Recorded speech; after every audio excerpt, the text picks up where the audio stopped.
Hello friends, आज हम पढ़ेंगे कोशिका। क्या पढ़ेंगे? कोशिका, सेल। यह बायोलॉजी का इम्पोर्टेंट पार्ट है। कोशिका क्या पढ़ेंगे? कोशिका। कोशिका क्या होती है? कोशिका यह जीवन की संरचनात्मक एवं क्रियात्मक इकाई है। क्या है? कोशिका जीवन की संरचनात्मक एवं क्रियात्मक इकाई है। कोशिका क्या है? जीवन की संरचनात्मक एवं क्रियात्मक इकाई है। क्या है? जीवन की संरचनात्मक एवं क्रियात्मक इकाई है। ठीक है। स्ट्रक्चरल और फंक्शनल यूनिट है। क्या है? स्ट्रक्चरल एवं कोशिका में ही सभी फंक्शनल होता है। सेल क्या है? एक सेल हो गया। सेल से मिलकर क्या बनते हैं?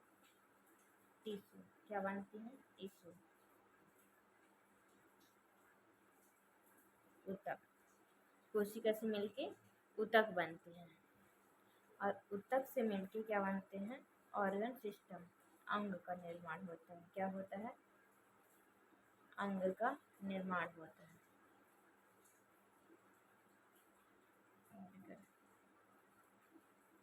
ऑर्गन से मिलके बॉडी का फॉर्मेशन होता है। एक शरीर का निर्माण हो जाता है। जैसे ईंट हो गया, ईंट से मिलके दीवार बनती है और दीवार से मिलके कमरा बनता है और कमरे से मिलके मकान बनता है। वैसे ही सेल से मिलके टिश्यू, टिश्यू से मिलके ऑर्गन, ऑर्गन से मिलके बॉडी का निर्माण होता है। ठीक है। कोशिका के अध्ययन को क्या कहते हैं? साइटोलॉजी। अब देखेंगे कोशिका के अध्ययन को क्या कहते हैं? साइटोलॉजी।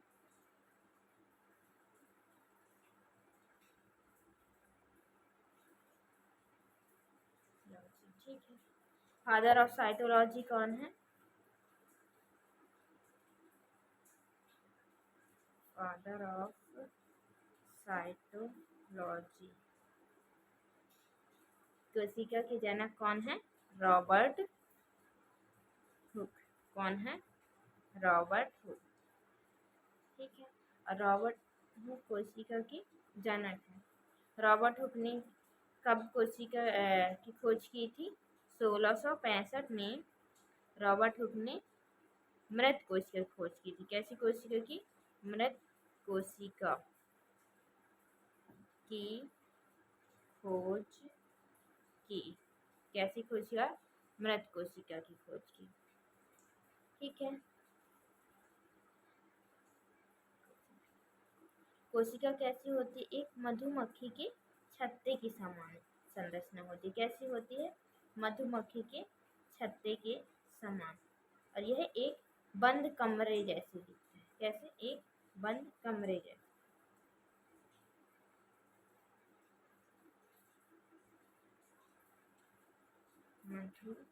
मधुमक्खी के छत्ते के समान संरचना। किसकी संरचना? कोशिका की।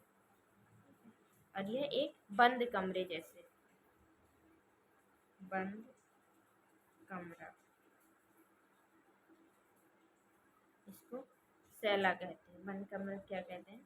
सेला। रॉबर्ट हुक की बुक का नाम क्या था? रॉबर्ट हुक की पुस्तक का क्या नाम था? माइक्रोग्राफिया। क्या नाम था? माइक्रोग्राफिया। किसकी पुस्तक का नाम था माइक्रोग्राफी है? रॉबर्ट हुक की पुस्तक का नाम माइक्रोग्राफी है। अब हमने देखा कि मृत कोशिका की खोज रॉबर्ट हुक ने की। अब जीवित कोशिका की खोज किसने की है? जीवित कोशिका की खोज किसने की है? Leeuwenhoek. किसने की है? ल्यूवेन हॉक ने जीवित कोशिका की खोज की। ल्यूवेन हॉक की बुक का नाम क्या है? पुस्तक का नाम सीक्रेट ऑफ नेचर। क्या नाम है? Secret of nature. ठीक है। अब इन्होंने और भी चीज़ों की खोज की ल्यूवेन हॉक ने, जैसे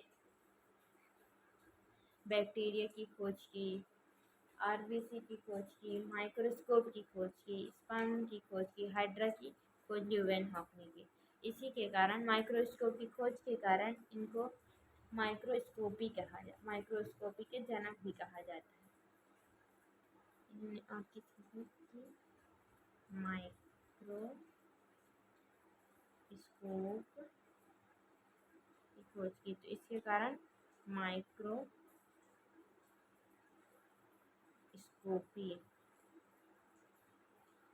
के जनक भी कहा जाता है। किसको? ल्यूवेन हॉक को। किसको कहते हैं? ल्यूवेन हॉक को। ठीक है। अब हम देखेंगे कि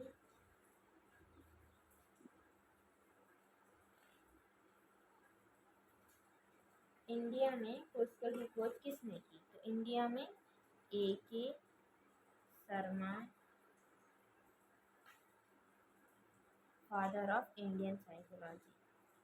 फादर ऑफ इंडियन साइकोलॉजी क्या है? इंडियन। अब मॉडर्न साइकोलॉजी के जनक कौन है? सॉन। फादर ऑफ सॉन क्या है? फादर ऑफ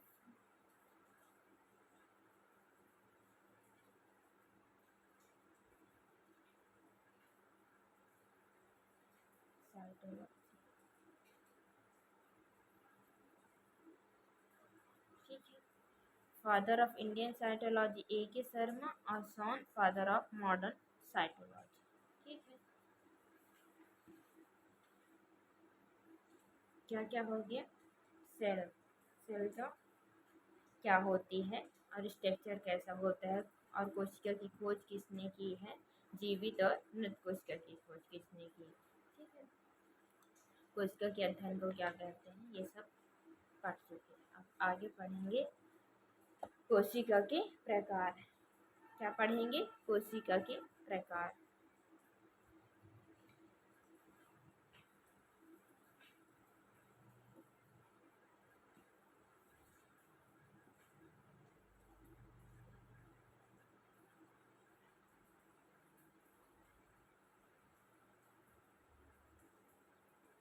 कोशिका के प्रकार कितने होते हैं? कोशिका दो प्रकार की होती हैं। कितनी होती हैं? दो प्रकार की।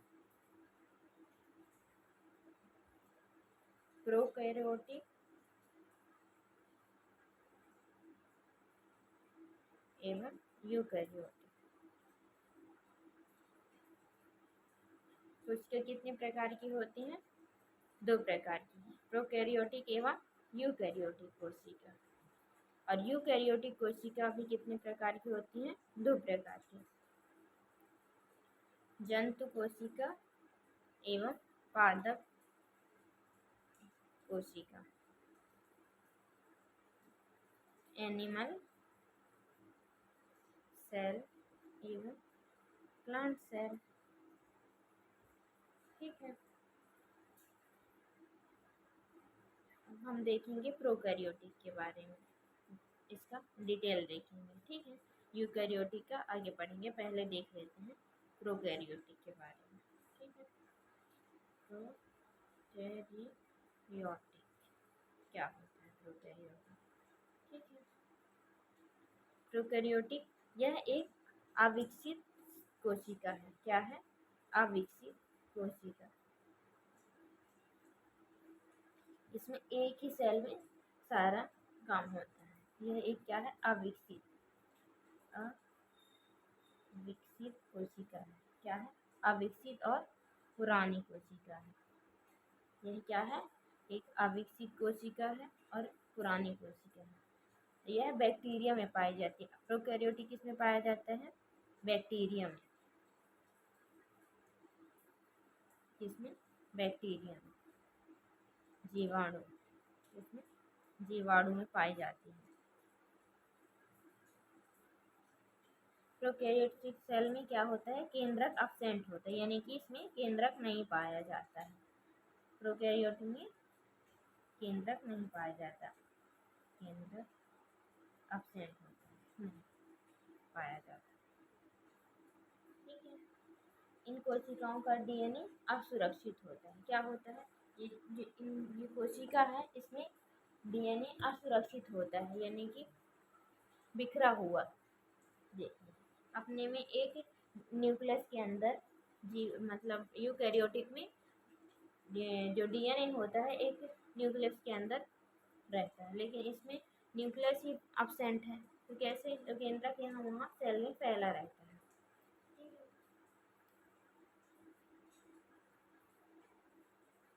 इनका डीएनए क्या होता है? असुरक्षित होता है।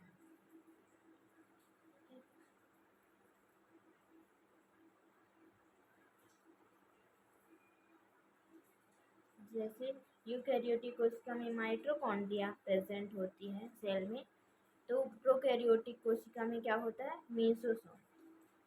मेसोसोम माइटोकॉन्ड्रिया के स्थान पर प्रेजेंट होता है। माइटोकॉन्ड्रिया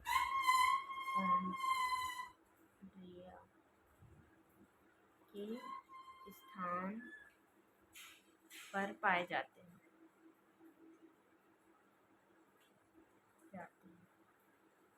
और इसी के द्वारा क्या होता है? श्वसन की क्रिया होती है कोशिका में और विभाजन की। क्या होता है? मेसोसोम के द्वारा क्या होता है?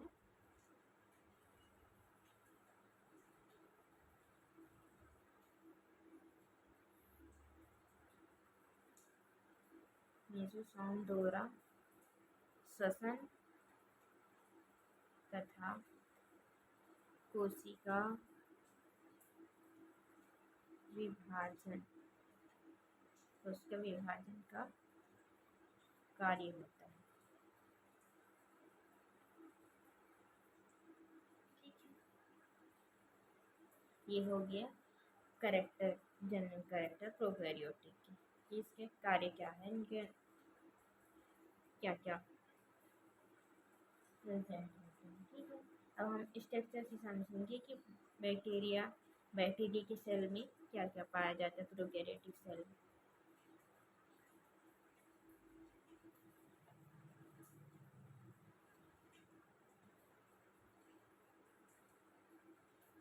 बैक्टीरिया,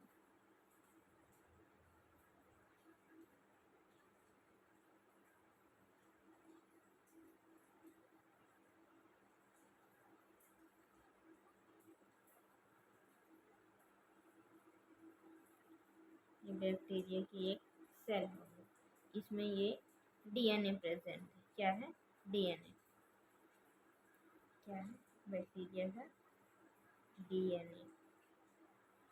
ये क्या डीएनए कैसे होता है? गोलाकार। डीएनए कैसा होता है? गोलाकार। और इनके डीएनए में हिस्टोन प्रोटीन नहीं पाया जाता है। डीएनए में क्या नहीं होता है? हिस्टोन प्रोटीन एब्सेंट होता है, नहीं पाया जाता। अब ये सबसे बाहरी लेयर क्या हो, किसकी बनी होती है? इसका नाम है ग्लाइकोप्रोटीन। ग्लाइकोकैलिक्स क्या नाम है? ग्लाइकोकैलिक्स नाम है और किसकी बनी होती है? पॉलीसेकेराइड की। काहे की बनी होती है बाहरी परत? पॉलीसेकेराइड। बैक्टीरिया की सबसे बाहरी परत किसकी बनी होती है? पॉलीसेकेराइड की, और इसका नाम है ग्लाइकोकैलिक्स। यह बैक्टीरिया को टूटने से बचाती है। पॉलीसेकेराइड का क्या काम होता है? बैक्टीरिया को टूटने से बचाता है।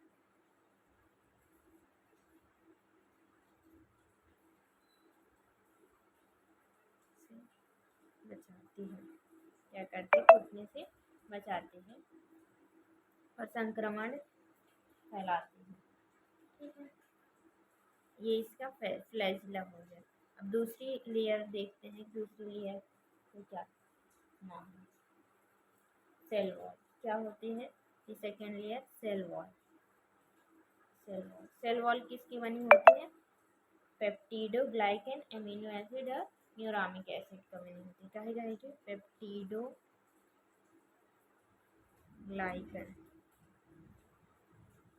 प्लस अमीनो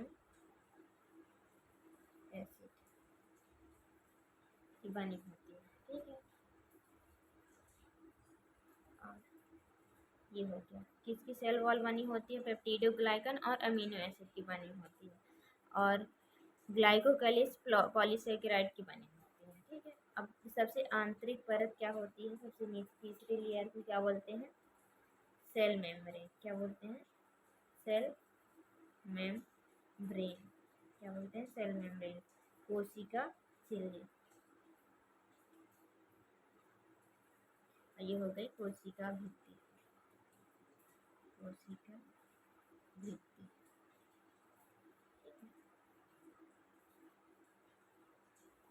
इसमें राइबोसोम ही प्रेजेंट होते हैं। क्या होते हैं? राइबोसोम, जो प्रोटीन का निर्माण करते हैं। राइबोसोम 70 इस प्रकार के राइबोसोम प्रेजेंट होते हैं। इस अतिरिक्त डीएनए को क्या बोलते हैं? इसमें अतिरिक्त डीएनए भी पाया जाता है, जिसको हम प्लाज्मिड कहते हैं। क्या कहते हैं? प्लाज्मिड कहते हैं। अतिरिक्त डीएनए को क्या कहते हैं?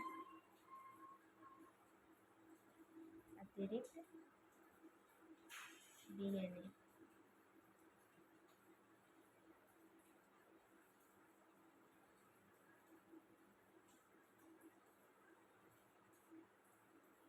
प्लाज्मिड कहते हैं। ये हो गया हमारे बैक्टीरिया की संरचना। ये हो गया फ्लैजिला, और इसमें रोम पाए जाते हैं जो चलने में सहायक कर चिपकने में मदद करते हैं। बैक्टीरिया को चिपकने में कौन मदद करता है? ये रोम मदद करती है। ये फ्लैजिला चलने में मदद करता है बैक्टीरिया को, एक स्थान से दूसरे स्थान जाने में बैक्टीरिया को मदद करता है। इसको कसाब भी बोलते हैं। क्या बोलते हैं? कसाब, पूंछ। नेक्स्ट वीडियो में हम पढ़ेंगे यूकैरियोटिक सेल। अभी प्रोकैरियोटिक सेल पढ़े, आगे यूकैरियोटिक सेल पढ़ेंगे। Thank you.